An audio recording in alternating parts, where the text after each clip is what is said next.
మా latest videos కోసం మా ఈ తెలుగు న్యూస్ ఛానల్ సబ్స్క్రైబ్ చేసి గంట సింబల్ యాక్టివేట్ చేసుకోండి. ఈరోజే దుర్గాష్టమి. ఈరోజు అమ్మవారు దుర్గాదేవి అలంకారంలో భక్తులకు దర్శనమిస్తారు. ఈరోజు మీరు ఏం చేసినా చేయకపోయినా రాత్రి 12లోపు ఈ కథ వింటే చాలు. ధనలాభం కలుగుతుంది, దోషాలు పోతాయి, నరక బాధలు పోతాయి, కష్టాలనేవి మీ దరి చేరవు, అష్ట ఐశ్వర్యాలు సిద్ధిస్తాయి, సకల సంపదలు కలుగుతాయి, పాపాలన్నీ పోతాయి, కోటి జన్మల పుణ్యం వస్తుంది. ఇక మీకు అన్ని శుభాలే జరుగుతాయి. ఫ్రెండ్స్, ఈ కథను మధ్యలోనే ఆపేస్తే ఎటువంటి ఫలితం రాదు కనుక శ్రద్ధగా చివరి వరకు చూడండి. కథ వినే ముందు కామెంట్ బాక్స్లో ఓం శ్రీ దుర్గా దేవియే నమః అని కామెంట్ చేయండి. అలాగే ఈ వీడియోకి ఒక లైక్ కొట్టి మాకు సపోర్ట్ చేయండి. ఒక అందమైన గ్రామంలో సరస్వతి అనే ఒక మంచి మహిళ ఉండేది. ఆమె చాలా దయగలది. ఆమె ఒక టీచర్గా పనిచేసేది. ఎప్పుడూ ఇతరులకు సహాయం చేయడానికి ముందుండేది. సరస్వతికి దుర్గమ్మ అంటే అపారమైన భక్తి. ప్రతిరోజు అమ్మవారి పూజలు చేస్తూ తన జీవితాన్ని భక్తితో గడిపేది. సరస్వతి భర్త పేరు రమణ. రమణకు డబ్బు మీద విపరీతమైన ఆశ. ఎప్పుడూ సరస్వతిని కట్నం పేరుతో హింసిస్తూ ఉండేవాడు. సరస్వతి అత్తగారు సులోచన కూడా డబ్బుకు చాలా ప్రాముఖ్యత ఇచ్చేది. ఒకరోజు సులోచన సరస్వతితో ఇలా అంది, ఇదిగో సరస్వతి, మరో 2 రోజులలో మా పుట్టింటి బంధువుల పెళ్ళి ఉంది. నేను ఆ పెళ్ళికి వెళ్ళాలి అని అంది. దానికి సరస్వతి వినయంగా అలాగే వెళ్ళిరండి అత్తయ్య గారు అంది. అప్పుడు సులోచన కోపంగా, నేనేం నిన్ను వెళ్ళాలా వద్దా అని అడగటం లేదమ్మా. పెళ్ళికి వెళ్ళాలంటే బంగారు నగలు కావాలి. నువ్వు పెళ్లి సమయంలో మాకు కట్నంగా ఎలాంటి బంగారము ఇవ్వలేదు కదా, కనీసం ఇప్పుడైనా బంగారాన్ని ఇవ్వు. ఒక బంగారు నెక్లెస్ ఏర్పాటు చెయ్యి. ఆ నెక్లెస్తో నేను పెళ్ళికి వెళ్తాను అని అడిగింది. అప్పుడు సరస్వతి బాధగా, నేనెలా ఏర్పాటు చేయగలను అత్తయ్య గారు? పెళ్ళై 2 సంవత్సరాలు అవుతున్నా ఇప్పటి వరకు ఆయన నాకు ఒక్క చీర కూడా కొనిపెట్టలేదు. ఆయన ఎలా బంగారు నెక్లెస్ పెడతారు చెప్పండి అని అంది. అప్పుడు సులోచన వెటకారంగా, అరే నీకేమైనా పిచ్చి పట్టిందా? నేను బంగారు నెక్లెస్ ఏర్పాటు చేయమని చెప్పింది నా కొడుకును అడిగి కాదమ్మా. నువ్వు వెళ్ళి నీ పుట్టింటి వారిని అడుగు. వారి నుండి డబ్బు తీసుకుని వచ్చి నెక్లెస్ కొనుక్కో అని పలికింది. సరస్వతి కళ్ళు చెమ్మగిల్లి, నా పుట్టింటి వారి పరిస్థితి మీకు బాగా తెలుసు కదా అత్తయ్య గారు. తెలిసి కూడా ఇలా అంటారేంటి? నా పెళ్లి చేయడానికి వాళ్ళు ఎంతో కష్టపడ్డారు. ఆ సమయంలో చేసిన అప్పుని ఇప్పటికీ కడుతూనే ఉన్నారు. వారిని నేను ఎలా అడగగలను అని బాధపడింది. అదంతా నాకు సంబంధం లేదు. నేను మీ కష్టాలు వినడానికి సిద్ధంగా లేను. నాకు కావాల్సింది నేను చెప్పాను. దాన్ని ఏర్పాటు చేయటం నీ బాధ్యత. లేకపోతే ఈ ఇంటి నుండి నువ్వు బయటికి వెళ్లాల్సి ఉంటుంది అని సులోచన కోపంగా చెప్పి తన గదిలోనికి వెళ్ళిపోయింది. పాపం సరస్వతి బాధపడుతూ వంట చేస్తూ ఉంది. ఇంతలో రమణ సరస్వతి వద్దకు వచ్చి ఇలా అన్నాడు, ఇదిగో నాకు 10,000 రూపాయలు కావాలి. ఎలాగో నువ్వు బడి టీచర్గా పనిచేస్తూ ఉన్నావుగా, ఈసారి వచ్చిన జీతాన్ని నాకు ఇచ్చేయి అని అడిగాడు. అప్పుడు సరస్వతి నమ్మకంగా, ఇంకా జీతం రాలేదండి, రాగానే మీకు ఇచ్చేస్తాను. కానీ నా జీతం కేవలం 8,000 మాత్రమే. మరో 2,000 నేను ఎక్కడి నుండి తీసుకుని రావాలి అని అడిగింది. రమణ నిర్లక్ష్యంగా, ఉన్నారుగా మీ పుట్టింటి వారు, వెళ్ళి వాళ్ళను అడుగు. 2,000 రూపాయలు కావాలని చెప్పు, తప్పకుండా ఇస్తారు. కన్నీళ్లు కారుస్తూ జాలిముఖం పెట్టావంటే తప్పకుండా ఇచ్చేస్తారు అని రమణ సరస్వతితో చెప్పి అక్కడి నుండి వెళ్ళిపోయాడు. మరోవైపు సరస్వతి ఎంతో బాధపడుతూ ఉంది. ఇంట్లో పనులన్నీ ముగించి బడికి వెళ్ళడానికని చక్కగా తయారై బడికి వెళ్తూ ఉంది. దారిలో దుర్గమ్మ ఆలయం ఉంటుంది. సరస్వతి దుర్గమ్మ ఆలయం లోపలికి వెళ్ళి తన బాధనంతా కూడా చెప్పుకుంటుంది. అమ్మ దుర్గమ్మ, నా జీవితం ఏంటో నాకే అర్థం కావటం లేదు తల్లి. నా తల్లిదండ్రులు ఎంతో కష్టపడి నాకు పెళ్లి చేశారు. పెళ్లి సమయంలో చాలా అప్పు కూడా చేశారు. పాపం వారు ఇప్పటికీ కష్టపడుతూ ఆ అప్పులు తీరుస్తూనే ఉన్నారు. వారు నేను అత్తవారింట్లో చాలా హాయిగా ఉంటున్నానని అనుకుంటున్నారు. కానీ నిజం ఏంటంటే నేను ఇక్కడ మానసికంగా నలిగిపోతున్నాను. డబ్బు అలాగే బంగారం పేరుతో నన్ను మా అత్తింటి వారు చాలా హింస పెడుతూ ఉన్నారు. మాట్లాడితే పుట్టింటికి వెళ్ళి డబ్బు అలాగే బంగారం తెమ్మని చెప్తూ ఉంటారు. ఇప్పటికే నా కారణంగా కష్టపడుతూ ఉన్న తల్లిదండ్రుల వద్దకు నేను వెళ్ళి డబ్బు కావాలని ఎలా అడగగలను? దయచేసి నువ్వే నా సమస్యను తీర్చాలి తల్లి అని వేడుకుంటుంది. అలా సరస్వతి తన బాధ మొత్తాన్ని దుర్గమ్మతో చెప్పుకుంది. ఆపై గుడి నుండి నేరుగా బడికి వెళ్ళిపోయింది. బడిలో రోజంతా కష్టపడి పిల్లలకు పాఠాలు చెప్తుంది. అలా ప్రతిరోజు బడికి వెళ్లే దారిలో ఉన్న దుర్గమ్మ గుడిని సందర్శించి తన బాధలను చెప్పుకుంటూ ఉండేది సరస్వతి.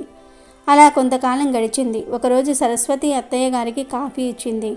అప్పుడు సులోచన కోపంగా, కాఫీ మాత్రమే కాదు, కొన్ని రోజుల క్రితం నేను నిన్ను బంగారు నెక్లెస్ కావాలని అడిగాను, దాని సంగతి ఏమిటి అని అడిగింది. చెప్పాను కదా అత్తయ్య గారు, నేను మా పుట్టింటి వారిని కష్టపెట్టలేను, దయచేసి నన్ను బంగారం తెమ్మని అడక్కండి అని చెప్పి సరస్వతి అక్కడి నుండి బయటికి వెళ్ళిపోయింది. దాంతో సరస్వతిపై సులోచనకు చాలా కోపం వచ్చింది. సులోచన ఊర్లో ఉన్న వాళ్ళందరికీ తన కోడలైన సరస్వతిపై చాడీలు చెప్పడం మొదలుపెట్టింది.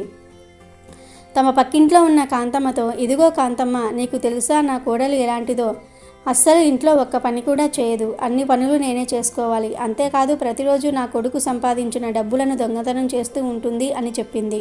ఆ మాటలు విని కాంతమ్మ ఆశ్చర్యంగా, ఏమిటే నువ్వు చెప్పేది నిజమా? చూడ్డానికి ఎంతో మంచి మనిషిలాగా ఉంటుందే నీ కోడలు, ఇలాంటి పనులు కూడా చేస్తుందా అని అడిగింది.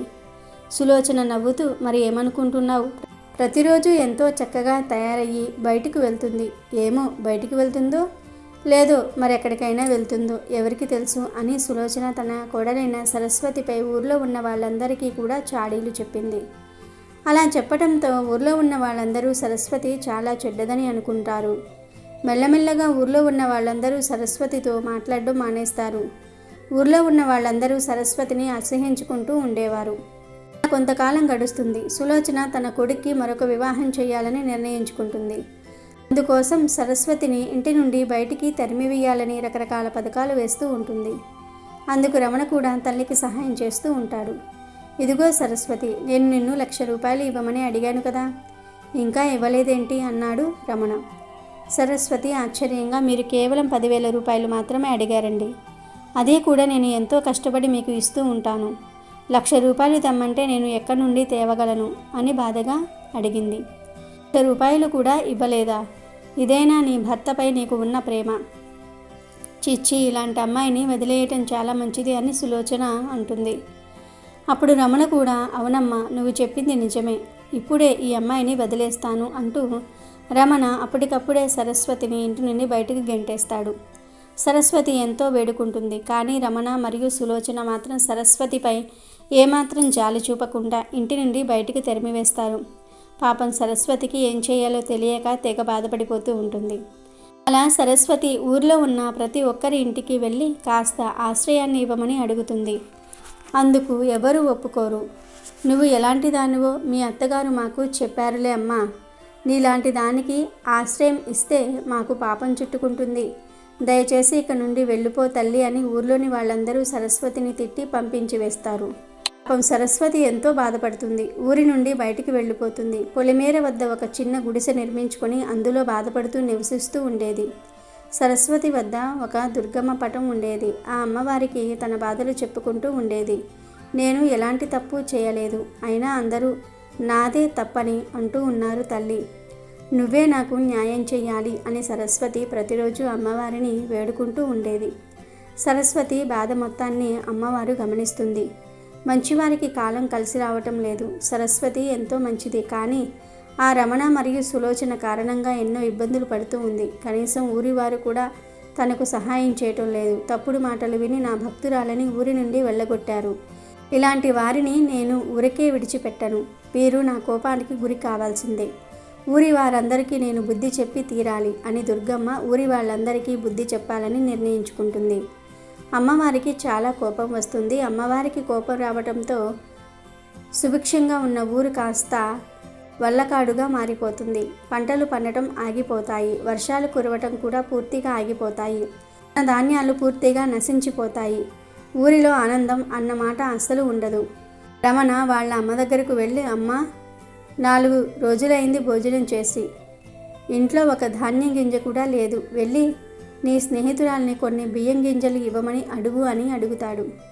సులోచన తన స్నేహితురాలైన కాంతమ్మ ఇంటికి వెళ్ళి ఇలా అడుగుతుంది. ఇదిగో కాంతమ్మ, కొంత ధాన్యాన్ని ఇవ్వు, త్వరలో తిరిగి ఇచ్చేస్తాను అంటుంది. నేను 2 రోజుల నుండి ఆహారం లేకుండా అలమటిస్తున్నాను. నేనే కాదు, ఊళ్ళో అందరూ ఇలానే ఉన్నారు. అందరి పరిస్థితి ఇలానే ఉంది. మనమంతా ఏం తప్పు చేశామో ఏమో, ఇలా ఆకలితో మలమల మాడాల్సి వస్తూ ఉంది అని అంది కాంతమ్మ. అలా ఊర్లో అందరూ ఆహారం దొరక్క అలమటించిపోతూ ఉన్నారు. ఇక వర్షాలు పడకపోవటంతో ఉష్ణోగ్రత మరింత పెరిగిపోతూ ఉంటుంది. ఎండలు మండిపోతూ ఉంటాయి. ఊరిలో ఉన్న వాళ్ళందరూ ఎండల తీవ్రతను తట్టుకోలేక అనారోగ్య పాలవుతూ ఉంటారు. అందరూ ఆ ఊరిలో ఉన్న దుర్గమ్మ గుడికి పరుగులు తీస్తారు. తల్లి, ఊరంతా మలమలా మాడిపోతోంది. ఒక్కరూ హాయిగా లేరు. అందరూ ఆకలితో కేకలు వేస్తూ ఉన్నారు. చూస్తూ ఉంటే ఏదో పాపం తగిలినట్టుంది. దయచేసి మమ్మల్ని కాపాడమ్మా అని ఊర్లో ఉన్న వాళ్ళందరూ దుర్గమ్మ గుడిలోనికి వెళ్ళి అమ్మవారిని వేడుకుంటారు. అయినా అమ్మవారి కోపం అస్సలు తగ్గదు. ఇంతలో అక్కడికి ఒక సాధువు వస్తాడు. అతను ఊరి వారితో ఇలా అంటాడు: మీరంతా ఒక పెద్ద తప్పు చేశారు. అందుకే అమ్మవారు మీపై ఇంతలా కోపాన్ని పెంచుకుంది. ఒక స్త్రీని, అందులోనూ అమ్మవారి భక్తురాలిని అవమానించి ఊరి నుంచి గెంటేశారు. అందుకే అమ్మవారు ఇలా కోపంగా ఉన్నారు. అమ్మవారి కోపం తగ్గాలంటే మీరు చేసుకున్న తప్పుకు ప్రాయశ్చిత్తం చేసుకోవాల్సి ఉంటుంది అని చెప్పి ఆ సాధువు అక్కడి నుండి వెళ్ళిపోతాడు. ఇంతలో కాంతమ్మకు సరస్వతి గురించి ఆలోచన వస్తుంది. కొన్ని నెలల క్రితం మనం ఈ సులోచనమ్మ కోడలైన సరస్వతిని ఊరి నుండి గెంటేశాం. అందుకే మనకు ఈ పరిస్థితి వచ్చినట్టుంది. సరస్వతి ఎంతో చెడ్డదని ఈ సులోచన మనందరికీ చెప్పింది కదా. ఈ సులోచన మాటలు విని మన సరస్వతిని అపార్థం చేసుకున్నాం. సరస్వతి ఎక్కడుందో వెతకాలి అని అనుకుని ఊళ్ళో వాళ్ళందరికీ చెప్తుంది. అలా ఊర్లోని వాళ్ళందరూ సరస్వతిని వెతకటం మొదలు పెడతారు. అలా వెతకగా సరస్వతి వారికి ఊరి చివర పొలిమేర వద్ద ఉన్న గుడిసెలో కనిపిస్తుంది.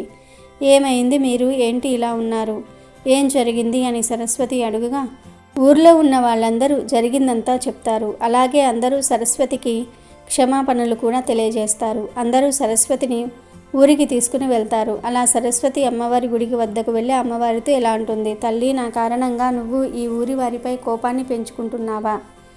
అమ్మ, దయచేసి వీరిని క్షమించమ్మా అని సరస్వతి అడగగానే అమ్మవారు ప్రత్యక్షమవుతుంది. బిడ్డను అవమానిస్తే ఏ తల్లి మాత్రం ఆనందపడుతుంది? నువ్వు కష్టాలను ఎదుర్కొంటూ ఉంటే నేను మాత్రం చూస్తూ ఎలా ఉండగలను? అందుకే మీ అందరికీ బుద్ధి చెప్పాను అని అమ్మవారు పలుకుతారు. మేము చేసిన తప్పేంటో మాకు అర్థమైంది తల్లి. ఇకపై మేము ఎప్పుడూ ఇలా చేయము. సరస్వతిని బాగా చూసుకుంటాము. కేవలం సరస్వతిని మాత్రమే కాదు, ఏ ఆడపిల్లను హింసించము. ప్రతి ఆడపిల్లల్లోనూ నిన్నే చూసుకుంటూ జీవితాన్ని గడిపేస్తాం తల్లి అంటూ సులోచన దుర్గమ్మతో చెప్తుంది. అందరూ దుర్గమ్మతో అదే మాట చెప్తారు. అప్పుడు దుర్గమ్మ కోపం కాస్త చల్లబడుతుంది. అలా దుర్గమ్మ అందరినీ ఆశీర్వదిస్తుంది. అలాగే అక్కడి నుండి మాయమైపోతుంది. ఇక అప్పటి నుండి ఆ ఊరిలో వర్షాలు కురవటము మొదలవుతుంది. పంటలు బాగా పండటం మొదలవుతుంది. ఆహారం లభిస్తుంది. వ్యాధులు తగ్గుతాయి. అలా అమ్మవారి కోపం తగ్గటంతో ఊరు తిరిగి బాగుపడుతుంది. ఒక అడవిలో కొంతమంది ఆటవికులు ఒక గుడి కట్టుకున్నారు. వారికి రాతి విగ్రహాలు దొరకవు గనుక ఒక చెక్క దుంగను విగ్రహంలాగా చేసి పసుపు కుంకుమలు అలిమి వస్త్రం కప్పి దానికే పూజలు చేసేవారు. అమ్మవారు కూడా వారి పూజకు ప్రసన్నమే, కోరిన కోరికలను తీర్చేది. ఆ గుడికి ఒక పూజారిని మాట్లాడి నిత్యం పూజలు చేయించేవారు ఆటవికులు. ఆ పూజారి అక్కడికి 5 మైళ్ళ దూరం నుండి రోజు వచ్చి పూజలు చేసి వెళ్తూ ఉండేవాడు. ఒక్కనాడు కూడా విసుక్కోలేదు. ఇది ఇలా జరుగుతూ ఉండగా ఒకనాడు బోరున వర్షం కురిసింది. కుంభ ఋషిలా మారింది. ఆ రోజు ఆ గుడికి దగ్గరలోకి కట్టెలు కొట్టుకునేవాడు ఒకడు వచ్చాడు. వాడి పేరు రాములు. వర్షం కురుస్తూ ఉండటం వలన రాములు నిలవడానికి నీడలేక చుట్టూ వెతికితే దగ్గరలో ఈ గుడి కనపడింది. వెంటనే గుడిలోనికి వెళ్ళాడు రాములు. ఎదురుగా చూస్తే పెద్ద దుంగ కనబడింది. వెంటనే రాములు, ఆహా, వర్షం వచ్చి చెట్లన్నీ తడిసిపోయాయి. ఈరోజు కడుపుకు తిప్పలే అనుకుంటున్న తరుణంలో ఎదురుగా ఇంత పెద్ద దుంగ దొరకటం అదృష్టం అనుకుని ఆటవికులు పూజించే ఆ దుంగను కొట్టబోయాడు. వెంటనే, ఒరేయ్ రాములు, నన్ను కొట్టకు అంది అందులో ఉన్న అమ్మ. రాములు దేవుడు దయ్యం అంటే ఏమిటో తెలియని విషాదకుడు కనుక అక్కడ మాట్లాడేది అమ్మవారు అని తెలియని అజ్ఞానంతో, ఎవడ్రా దుంగ వెనుక దాక్కుని మాట్లాడుతుంది, రండి బయటకు అన్నాడు. అప్పుడు ఆ దుంగ నుండి అమ్మవారు బయటకు వచ్చి, నేను అమ్మను, నన్ను కొట్టకు అని రాములతో అంది. దానికి రాములు, అయితే నిన్ను కొట్టకపోతే నా కడుపు సంగతి ఏమిటి అని ప్రశ్నించాడు. అప్పుడు అమ్మవారు, రాములు, ఇదిగో నీకు 100 బంగారు నాణేలు ఇస్తున్నాను, వీటితో బ్రతుకు అని ఒక మూట అక్కడ పడేసి మాయమైపోయింది. ఆ మూటలో ఉన్న బంగారు నాణేలు చూసేసరికి చేతిలో ఉన్న గొడ్డలి అక్కడ పడేసి మూట తీసుకుని వేగంగా అక్కడి నుండి వెళ్ళిపోయాడు రాములు. అయితే పూజారి కూడా అప్పుడే అక్కడికి వచ్చి ఇదంతా చూశాడు. ఇదంతా చూశాక పూజారికి ఒక సందేహం వచ్చింది. ఏమిటి, అమ్మవారు రోజు నేను అంత దూరం నుండి వచ్చి పూజలు చేస్తూ ఉంటే నాకు మాత్రం ఏమీ ఇవ్వదా? గొడ్డలితో కొట్టబోయే ఆ బోయవాడిని కరుణించిందా అని అనుకున్నాడు. నేను కూడా ఆ బోయవాడిలాగా అమ్మవారిని నరకబోతే నాకు కూడా అమ్మవారు ధనం ఇస్తుందేమో అని అనుకున్నాడు. వెంటనే పూజారి ఆ గొడ్డలితో అమ్మవారిని నరకబోయాడు. కానీ గొడ్డలి ఎత్తాడో లేదో పూజారి కళ్ళు పోయాయి, చూపు పోయింది. అప్పుడు పూజారి, అమ్మా, ఎంత అపచారం చేశాను తల్లి, నన్ను క్షమించు అనగానే అమ్మవారు ప్రత్యక్షమై, ఆ బోయవాడు అజ్ఞాని, దేవుడంటే ఏమిటో తెలియదు, నన్ను చూసి ఒట్టి కట్టె ముక్క అనుకుని కొట్టబోయాడు. నువ్వు జ్ఞానివి, నిత్యం నన్ను పూజిస్తున్నావు, అజ్ఞాని నరకబోగా నికరించాను అని నువ్వు కూడా అదే పని చేయబోయావు. ఏమీ తెలియని అజ్ఞాని చేసిన పని అన్నీ తెలిసిన నీవు చేస్తే ఎలా? పైపెచ్చు దేవతగా కొలిచే నన్నే నువ్వు నరకబోయావు. అందుకే కళ్ళు మాత్రమే తీసేశాను. చూపు తీయకపోతే నువ్వు పూర్తిగా సర్వనాశనమైపోయేవాడివి అని అమ్మవారు పలికింది. అప్పుడు పూజారి, అమ్మా క్షమించు, మరొక్కసారి ఇలాంటి పొరపాటు చేయను, దయచేసి చూపు ప్రసాదించు అని పలుమార్లు వేడుకొనగా అమ్మ కరుణించి చూపు ఇచ్చి ఇలా చెప్పింది, నాయన, నేను రాములకి సంపద ఇచ్చానని నువ్వు పొరపాటు పడుతున్నావు. కారణంగా వచ్చే సంపాదన ఉపయోగపడదు. అక్కడ ఏం జరుగుతుందో నీకు తెలియదు. వెళ్ళి అక్కడ ఏం జరుగుతుందో చూడు అనగానే ఆ బోయవాడిని అనుసరిస్తూ వెనుక్కే వెళ్ళాడు పూజారి.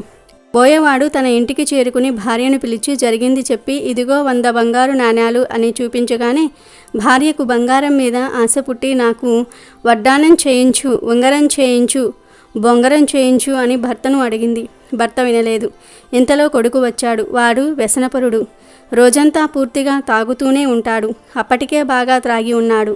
ఆ బంగారు నాణ్యాలు చూసి, నాన్న, అవి నాకు ఇవ్వు, నేను జూదమాడాలి, బాగా త్రాగాలి, ఆ ధనం ఇలా ఇవ్వు అన్నాడు. రాములు భార్యని, కొడుకును బయటకు గెంటి లోపల ఉన్న బీరువాలో ధనాన్ని దాచాడు.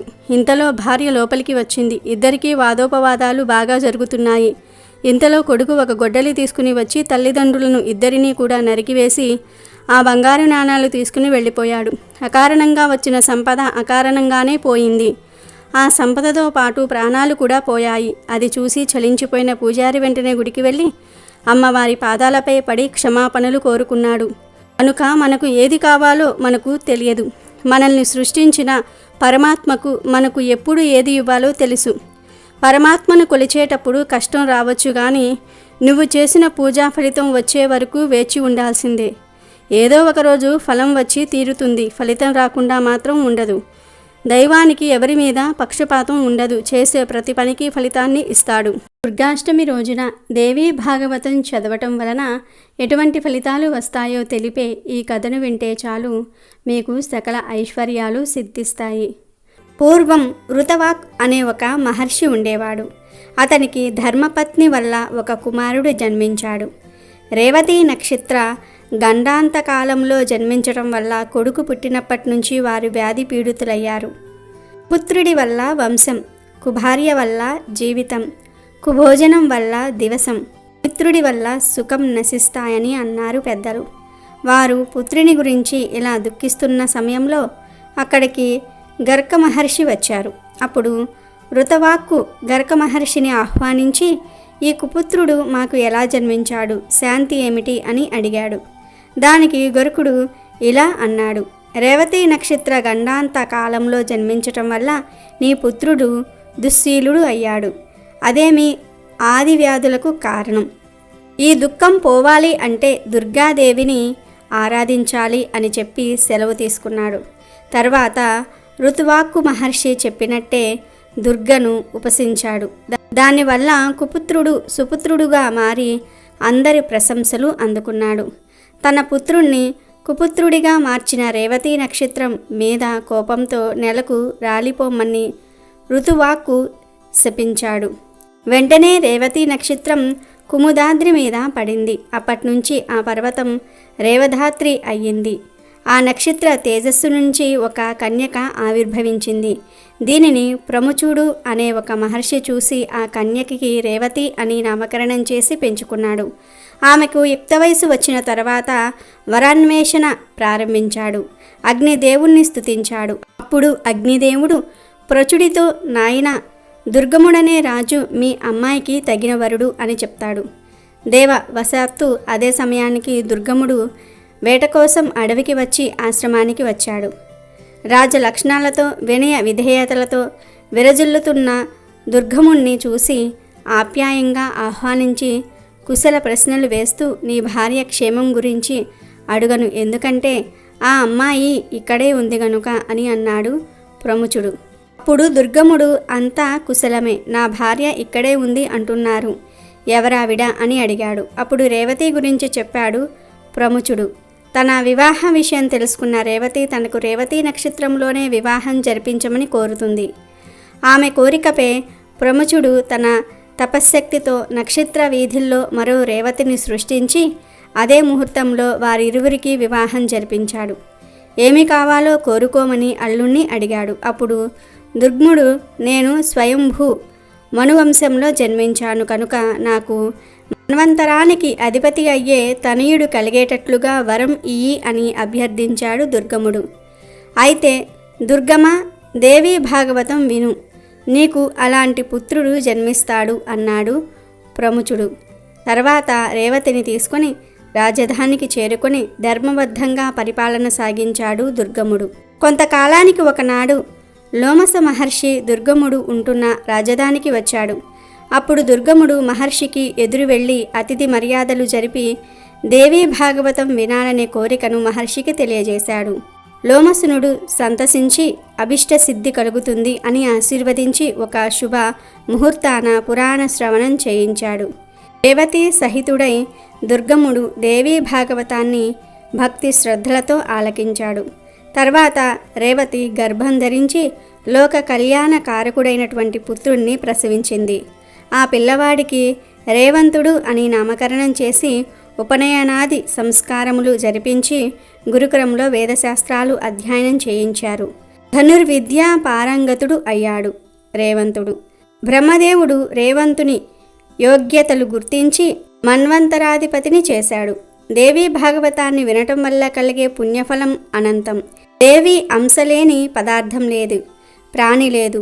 అటువంటి చండికను నవరాత్ర దీక్షతో అర్చిస్తే మహాపాతకాల నుంచి కూడా విముక్తి లభిస్తుంది, సుఖ సంతోషాలు వర్ధిల్లుతాయి. అలాగే ఈరోజు అమ్మవారికి దుర్గాదేవి అనే పేరు ఎలా వచ్చిందో తెలిపే ఈ పురాణ కథను వింటే చాలు అన్ని కష్టాలు పోతాయి. ప్రాచీన కాలమున హిరణ్యాక్షుని వంశంలో దుర్గముడనే దానవుడు ఒక రాజగురువుకు పుత్రుడుగా పుట్టాడు. మిక్కిలి భయంకరుడు. దేవతలకు ప్రియమైనవి విలువైనవి వేదములు కనుక వాటిని దొంగిలించితే వారి గౌరవము తగ్గిపోతుందనే దుష్ట ఆలోచనతో ఆ రాక్షసుడు వాటిని పొందుటకు 1000 ఏళ్ళు కేవలం వాయుభక్షకుడిగా తపస్సు చేసి తన ఘోర తపముచే బ్రహ్మను ప్రసన్నం చేసుకుని వేదములు తనకు లభించాలని, దేవతలను ఓడించే బలం కావాలని కోరుకున్నాడు. తపమునకు మెచ్చిన బ్రహ్మ అట్లే అగునని వరమొసంగి అంతర్ధానమయ్యెను. అప్పటి నుండి బ్రాహ్మణులు వేద మంత్రములు మర్చిపోయారు. స్నాన, జప, తప, హోమ, యజ్ఞములు మొదలగు వైదిక కర్మలన్నిటినీ కూడా నశింపచేశాడు. సృష్టి అంతటా ఘోర అనర్థము జరిగిపోయెను. యజ్ఞములు లేవు, హవిసులు లేవు, ఘోర కరువు, వర్షములు లేవు. వందలాది సంవత్సరాలు పంటలు లేక పొలములు ఎండిపోయాయి. నీరు ఒక్క చుక్క కూడా లేక మనుషులు, పశువులు ప్రాణములు విడిచి పెడుతూ ఉన్నారు. శవములు గుట్టలుగా ప్రోగు అవుచూ ఉండెను. రాక్షసులు అహంకారముతో దేవతల అమరావతిపై పడి చుట్టుముట్టిరి. అసమర్థులై దేవతలు హిమాలయములకు, కొండలు, గుట్టల్లోకి పారిపోయి తలదాచుకున్నారు. అక్కడే జగదంబను ధ్యానము చేయుచు కాలము గడుపుచూ ఉన్నారు. బ్రాహ్మణులు అన్నీ మరిచిపోయి వనములలో తిరుగుచూ విచారించుచూ ఉన్నారు. చివరికి హిమాలయములను చేరుకుని వారు కూడా ఆ పరమేశ్వరుని ధ్యానము, పూజల ద్వారా స్తుతించసాగారు. అమ్మ, నీ మాయ వలనే ఇట్లు జరుగుచున్నది. నీకు తెలియని సృష్టి లేదు. ఈ భయంకర విపత్తు నుండి మమ్ములను కాపాడు తల్లి. వేదాంత వేద్యవు, చిత్రారూపిణివి, సకల ఆగమశాస్త్రములు సతీ సతీ అని నిన్ను స్తుతించుచూ ఉన్నవి. అమ్మ భగవతి శరణు శరణు అని వారందరూ కూడా వెలిపించుచూ ఉన్నారు. వారి మరువున్న ఆ భువనేశ్వరి మహేశ్వరి అఖండ తేజముతో అనంత నేత్రములతో దివ్య రూపమున వారికి దర్శనమొసంగెను. కన్నులు నీలి కమలముల వలె ప్రకాశించుతూ ఉన్నాయి. చేతులలో బాణములు, కమల పుష్పములు, చిగురుటాకులు, దుంపలు, కూరగాయలు ఉండెను. ఆకలి దప్పులు తొలగించే శాకములు, ఖాద్య పదార్థములు, రసభరితమైన ఫలములు ఆమె హస్తముల యందు శోభితమై ఉన్నవి. గొప్ప ధనస్సు కూడా ఉన్నది. సహస్రకోటి సూర్యకాంతితో ఆమె గొప్ప వెలుగు పుంజము వలె ఉన్నది. ఆ కరుణామయి అనంత నేత్రముల నుండి నీరు ఉబకసాగెను. 9 రాత్రులు కన్నుల నుండి అశ్రుధారలు జలధారలై కురిసెను. ఆ జలధారతో ప్రాణులన్నీ కూడా సంతుష్టిని చెందాయి. నదులు, సముద్రములు నీటితో నిండి కలకలలాడెను. దాగి ఉన్న దేవతలు బయటికి వచ్చిరి. వారు కూడా ఆ పరమేశ్వరిని మనఃపూర్వకముగా కన్నీట జలములతో శరణాగతిని వేడిరి. అనేక విధముల స్తుతించిరి. వారి శక్తిని తిరిగి వారికిమ్మని, ఆ దుర్గముని జయించి వారిని కాపాడమని పరిపరి విధముల స్తుతించిరి. ఆ పరమేశ్వరి కరుణామయి వారి దీనమైన ఆలాపనలను విని కరిగిపోయెను. అనేక శాకములను, రుచికర ఫలములను, అన్నమును ఇచ్చి పశువులకు కొత్త తృణములను వసంగెను. అందుచే ఆమెను వారందరూ కూడా శాకాంబరి అని పిలిచిరి. వేల కొలది కన్నులతో జలమును వసంగినది కావున ఆమెని శతాక్షి అనే నామముతో పిలిచిరి.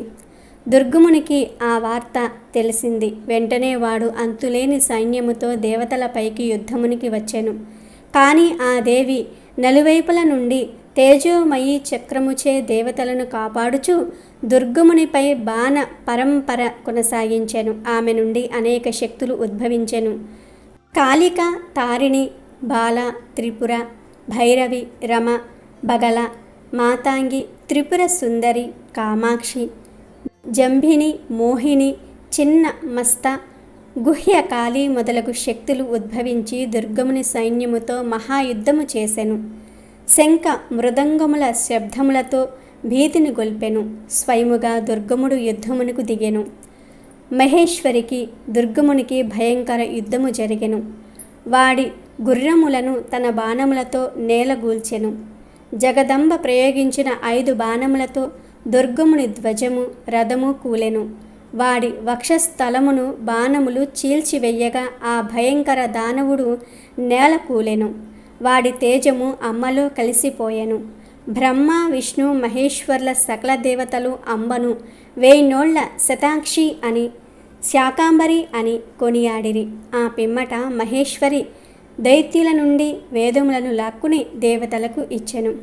ఆ వేదములు లుప్తమైన కారణముచే అనర్థము జరిగినని, బ్రాహ్మణులు నిత్యము వేదములను పఠించుచు తనను పూజించవలెనని, వేదవాణి తన శరీరమని వాటిని రక్షించవలెనని మధురముగా పలికెను.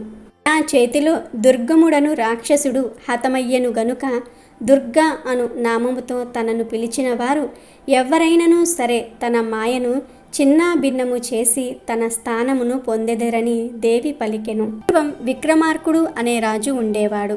విక్రమార్కుడు విశాల హృదయం, వితరణ గుణం ఉన్న గొప్ప రాజు. విక్రమార్కుని ధైర్య సాహసాలు, దాన పరోపకార గుణాలు, త్యాగ నిరతి, పేరు ప్రతిష్టలు దిగ్గంతాలకు వ్యాపించి ఉన్నాయి. ఒకరోజు అవంతిరాజు ఒక భట్రాజు పద్యాల ద్వారా విక్రమాదిత్యుని గుణగణాలను విన్నాడు. ఇంత నీతిమంతుడు, సత్యనిష్ఠుడు, గుణాగ్రగణ్యుడు లోకంలో ఉంటాడా అని ఆశ్చర్యమేసింది ఆయనకు. విక్రమార్కుని మీద కించిత్ అసూయపడి నాకు విక్రమార్కుడంత కీర్తి ప్రఖ్యాతలు ఎలా వస్తాయి అని విచారించసాగినాడు. అదే ఆలోచిస్తూ పరాకుగా ఉండటం మొదలుపెట్టాడు. ఒకరోజు అవంతిరాజు వద్దకు ఒక సన్యాసి వచ్చాడు. యథావిధిగా అతనిని పూజించి రాజు, స్వామి, విక్రమార్కుని గుణగణములు నేను ఒక భట్రాజు ద్వారా విన్నాను. ఆ విక్రముడంతటి వాడు ఈ భూమి మీద లేడు. అట్టి యశస్సు నాకెలా వస్తుందో చెప్పండి అని ప్రార్థించాడు. అప్పుడు సన్యాసి, రాజా, నీకొక సూక్ష్మోపాయం చెప్తాను. హిమవత్ నగర సమీపంలో ఒక కాళికా ఆలయం ఉన్నది. సిద్ధ ప్రదేశమైన ఆ ఆలయం వద్ద కొందరు యోగ పురుషులు హోమక్రియలు చేస్తూ ఉంటారు. నీవక్కడికి వెళ్ళి పుష్కరిణిలో స్నానం చేసి శుచివై ఆలయ ప్రాంతంలోనికి ప్రవేశించు. గుండం ఒకటి త్రవ్వి కాళికాదేవి కోసం హోమము చేసి చివరికి గుండములో దిగి నిన్ను నువ్వే పూర్ణాహుతి చేసుకో. దయాసాగరులైన ఆ యోగ పురుషులు నిన్ను రక్షిస్తారు. నీ సాహసానికి మెచ్చి దేవి కరుణిస్తుంది అని హితము చెప్పాడు. సరే అని సదాచారుడైన రాజు అటులనే చేశాడు. అక్కడే ఉన్న యోగ పురుషులు దయతో రాజును రక్షించారు. రాజు సాహసానికి మెచ్చి సన్యాసి చెప్పినట్లుగానే కాళికాదేవి కరుణించి ప్రత్యక్షమయ్యింది. ఏం వరం కావాలో కోరుకోమంది. అప్పుడు కాళికాదేవితో రాజు, తల్లి జగన్మాత, నాకు ప్రతిదినము 7 కోట్ల ధనం వచ్చేటట్లు అనుగ్రహించు అని అడిగాడు. దానికి కాళికాదేవి, నాయన, ప్రతిరోజు నీవు హోమం చేసి పూర్ణాహుతి ఇచ్చినట్లయితే నీవు కోరుకున్నట్టే జరుగుతుంది అని చెప్పి అంతర్ధానమైనది. ఆ తరువాత అవంతిరాజు తనను రక్షించిన యోగ పురుషులకు కృతజ్ఞతలు తెలిపి నగరానికి వచ్చి దేవి ఆజ్ఞానుసారం చేసి ప్రతిరోజు 7 కోట్లు సంపాదిస్తాడు. ఆ ధనముతో ఎన్నో అద్భుతమైన దాన ధర్మాలు చేసి దానకర్ణుడని ప్రఖ్యాతిని పొందినాడు.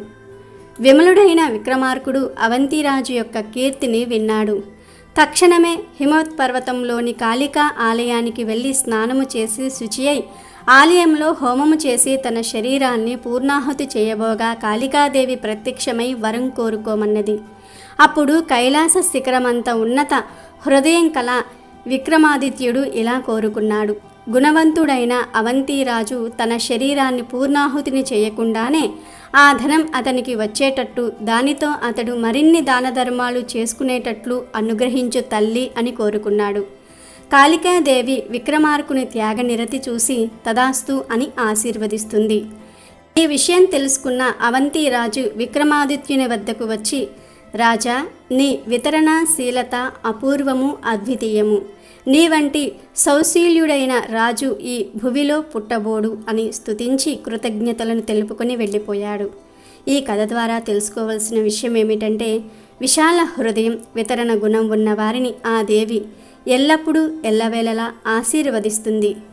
ఈరోజు రాత్రి 12 లోపు ఈ కథలు వింటే చాలు. మీకు ఉన్న ఎలాంటి కష్టాలైనా సరే ఈ రోజుతో పోతాయి. మీరు కుబేరులుగా మారిపోతారు. పట్టిందల్లా బంగారం అవుతుంది. మీ జీవితం అద్భుతంగా మారిపోతుంది.